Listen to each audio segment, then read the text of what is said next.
This is lesson 3 in Booksy, and this one is lots of fun, but it's hard. So your child may have to take an extra week or so to play this one right. This is one I do play the accompaniment with. So essentially what's really important here, there's nothing too new. We've got a sharp again, so we're reminding them sharpen up, go up a half step. So if it's a white key, this is the sharp. So if this is an A, that's A sharp. That's a C, that's C sharp, F sharp. And in this case, we are playing F sharp, which is that one. And we're playing D sharp, which is that one. And yeah, that's it, just F sharp. So this song is, you need a lot of pinky strength for this lesson, especially in the one we do in the technique book.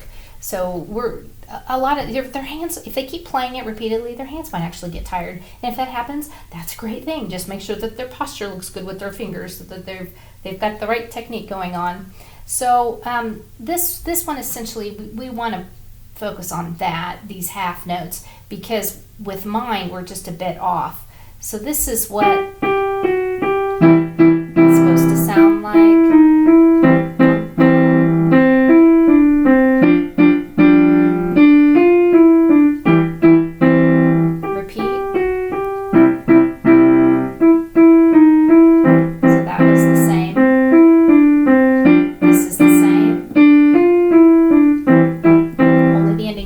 From here to here. So this is let's see, this is the same as that. This is the same as the beginning. So if they can really learn 2 lines, they've got it all done. I'm going to play the accompaniment with this so that you can hear what it's going to sound like together. See if it'll play right. It's going to count 1. This is set at 140. So yes, this is set at 140. So at home, if they can start slower, obviously we start everything really slowly, and then move it up to 140, because 140 is about the speed that ultimately we're going to want. It needs to sound like a march, so not too much faster than 140. Although, if your child really likes this song, they probably will be able to do it. Okay, so I'm going to play the piano is going to play the accompaniment. What you'll be watching is me playing this. So I am going to play the student version. 2, 3, 4.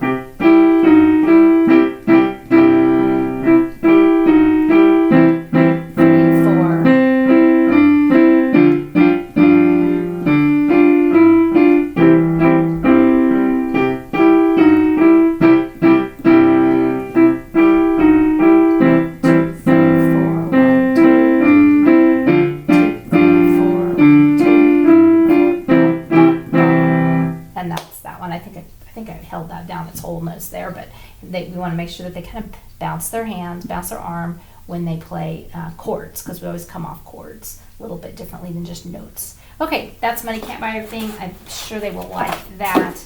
And this one now, this is as hard as it looks, but we're going to try not to encourage that. Ultimately, we have parallel motion here. We have contrary motion. Contrary means you go out and in. I think I'm going to exaggerate my wrists when I play this, so that you can see how it goes. Don't have your child do that. They want to play normal. But that's contrary motion, whereas parallel is this way. So once they can find the first note, they'll catch on to the pattern.